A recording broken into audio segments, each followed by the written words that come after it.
Hello and welcome to Synthetic History, where the past speaks again, but not through dusty archives or faded manuscripts. Here, we use generative AI tools to resurrect history's lost stories, forgotten places, silenced voices, and the echoes of time itself. This isn't just storytelling, it's a collaboration between human researchers and AI agents, weaving together historical fact and imagination with precision. Every episode is a bridge between what was and what could be remembered. And now, let's begin. Here's our new episode. Spring 1676, The Falls. The sound of the river was constant, deep and thunderous, carrying the voices of the falls through the valley. Peskeompskut had always been a place of life, where fish leapt through the rapids and canoes drifted downstream, heavy with the season's catch. Now it was a place of waiting. Nokomis crouched near the water's edge, running a hand through the shallows. She was old enough to remember when this land had been safe, when the rivers and forests belonged to those who had walked them since the beginning of time. Now the world had changed. Her people, the refugees, the warriors, the survivors, were gathered here at the falls because there was nowhere else to go. Driven from their homelands by famine, disease, and relentless attacks, they had come to this ancient fishing ground where their ancestors had gathered for thousands of years. Across the fire, her grandson Massacre sat sharpening his knife. He was still young, barely a man, but his face was hard, his hands steady. The war had aged them all. "It will not be much longer," he said. Nokomis did not ask what he meant. She knew. Part 1. The War That Found Them. It had begun almost a year ago, in the summer of 1675. At first, it was only whispers. The English settlers had hanged 3 Wampanoag men in Plymouth on June 8, 1675, claiming they had murdered John Sassamon, a Christian Indian, loyal to the colonists. Metacom, the sachem the English called King Philip, had warned them. He had seen what was coming. The son of Massacre, who had once helped the colonists of Plymouth Colony survive their first winters, Metacom had watched as the relationship between his people and the English deteriorated over 55 years. First they had taken land, then they had taken power. Now they were taking lives. So the war had begun. Metacom had declared to the colonists, "I am determined not to live until I have no country." The first attacks were swift, calculated. Wampanoag warriors striking English towns, burning their farms, cutting them off from their food, their safety. King Philip's forces made a sudden raid on the border settlement of Swansea, followed by attacks on Dartmouth, Brookfield, Hadley, Bloody Brook, and Plymouth. But the English struck back, harder. By winter, the Narragansett people had been slaughtered in their own stronghold, hundreds killed in the Great Swamp Fight. By spring, the English had turned their sights on the Wampanoag and Nipmuc, who remained, chasing them from the lands they had always known. And so, the survivors had fled, here to Peskeompskut, to the falls where the fish were plentiful, where they might rest, rebuild, breathe. The spring of 1676 found this ancestral fishing and planting place more busy than usual, as King Philip's war had displaced many from the south. They should have known there would be no rest. Not in this war. Not anymore. Part 2. The Soldiers Who Came. Samuel Woodbury wiped the sweat from his hands. He could barely grip his musket.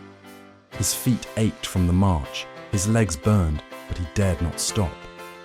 Captain Turner would not forgive weakness. They had ridden through the night, 150 Englishmen, all armed, all ready. They had one chance to strike, one chance to end this. "Do not hesitate," the man beside him muttered. "They would not hesitate with you." Samuel nodded, gripping the weapon tighter. He did not tell the man beside him that he had seen the faces of the enemy before, that some of them were just children, that some of them had no weapons at all. He did not tell him that he had heard his father say, once, in a quiet moment, that the land did not belong to the English at all, that it never had. Samuel did not say these things because it did not matter. The war had already decided what kind of man he would be. Captain William Turner and his lieutenant Samuel Holyoake had gathered together a company of volunteers from the nearby river towns. On May 13th, 1676, some of the warriors camped in Peskeompskut had raided nearby farms and carried off 70 cattle and horses. 2 days later, recently released, captives gave detailed intelligence about the encampment to the local leaders three. And so, when Captain Turner raised his hand and gave the signal, Samuel did what he was told. He fired. Part 3. The Slaughter. It was over in minutes. Nokomis heard the first shots before she saw them. A crack through the trees, then another, then another. She turned toward her grandson, but he was already running. The English were upon them. Massacre grabbed the arm of a young girl, shoving her toward the water. "Run," he told her. "Find the others." She did not look back. At dawn, the signal was given, and Captain Turner's men began firing into the Wheatus, some through the exits to ensure no escape. A great and notable slaughter ensued. Bodies fell before they even had the chance to rise. Warriors scrambled for their bows, but arrows were nothing against muskets. Some ran toward the river, hoping the water might save them. Those not killed in the initial fusillade ran toward the Connecticut River, attempting to cross by canoe or by swimming. Some were heard to yell, "Mohawk! Mohawk!" as they fled. But the current was too strong. Captain Turner's men lined up along the shoreline and opened fire on both the swimmers and those in the canoes. Some of those not killed by bullets were swept over the falls. Others found refuge under overhanging rocks, but were also found and killed. The river that had fed them now swallowed them whole.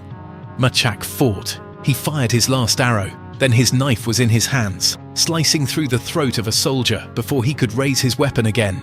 And then, a gunshot. Pain. The world tilted sideways. The ground was cold beneath his hands. He saw Nokomis just before he fell, her eyes locked on his, a silent farewell. And then he saw nothing at all. Part 4. The Counterattack. By sunrise, it seemed the English had won, but their victory would be short-lived. When the noise of the attack reached the native soldiers' camps on the south bank of the falls, the camps on the river islands, and at Wissatinawag, they rushed to the scene. The warriors who had camped elsewhere began a concerted counterattack, and Captain Turner ordered an immediate retreat. The English had lingered too long, plundering and looting. Now they would pay the price. Once mounted, Captain Turner and his men retreated along the westerly route that they had come, but without the cover of darkness or thunderstorm that had helped them in their approach. Surviving Peskeompskut warriors harried the rear of the company, while other warriors laid an ambush near White Ash Swamp. The international tribal forces, knowing the terrain, waited in ambush all along the retreat route through White Ash Swamp, along Cherry Rum Brook, to the Green River Ford, down to the Deerfield River, and into the North Meadows. When the force rode near White Ash Swamp, they were attacked from all sides. The command structure and discipline immediately dissolved in the inexperienced, largely citizen militia. Captain Turner was shot through the thigh and back as he crossed the river. Lieutenant Samuel Holyoake took command and organized a retreat to Hatfield that lost no men. By the end, the English counted their dead, 38 men killed, including Captain Turner himself. Some were taken by the warriors, some lost in the river's fury. Many more later died of wounds and battle-related trauma. But they did not count the bodies of the Wampanoag, the Narragansett, the Nipmuc. Close to 300 natives were killed at the falls, and many more native soldiers were killed in their counterattack. Most of those killed in the initial attack were women, children, and elderly. By the time the sun rose fully over the valley, Peskeompskut was forever changed. Part 5. A Land That Remembers. Years passed. The English built new homes, new mills. They called the place Turner's Falls, named after the man who had led the slaughter. the people who had once lived there? The war was to end a few months later, by August, with the death of Philip, the capture and execution of most of the native coalition leaders, and the shipment of many survivors into slavery in the West Indies. Metacom was killed on August 12, 1676, when Captain Benjamin Church and Captain Josiah Standish tracked him to Mount Hope in Bristol, Rhode Island. He was shot and killed by an Indian named John Alderman. Metacomet's corpse was beheaded, then chopped into pieces. His head was displayed in Plymouth for a generation, but not forgotten. Not by the land, not by the river, and not by those who still carried the stories, passed from mother to daughter, from elder to child, whispered on the wind so history would not be silenced. Because history does not vanish. Not if we refuse to let it. Peskeompskut was a massacre, but it was not the end. The indigenous nations of New England did not vanish. They are here, still fighting for their history, still reclaiming their place on this land. The site of the battle is now in the Riverside Archaeological District, a historic district listed on the National Register of Historic Places. In recent years, there have been efforts to memorialize and properly understand what happened at this site. In our next episode, we travel to Stockbridge, Massachusetts, where the Mohican people tried a different path. Not war, but negotiation, conversion, adaptation. Because history is not just about what was lost, it is about what survives. That's it for this episode of Synthetic History. Thank you for listening. If you enjoyed this episode, help us keep these forgotten voices alive by sharing the podcast on social media and with anyone who loves history told in a new way. You can find Synthetic History on YouTube, Apple Podcasts, and Spotify. So, be sure to subscribe, leave a review. Until next time, keep questioning, keep exploring, and keep the past alive. See you in the next episode.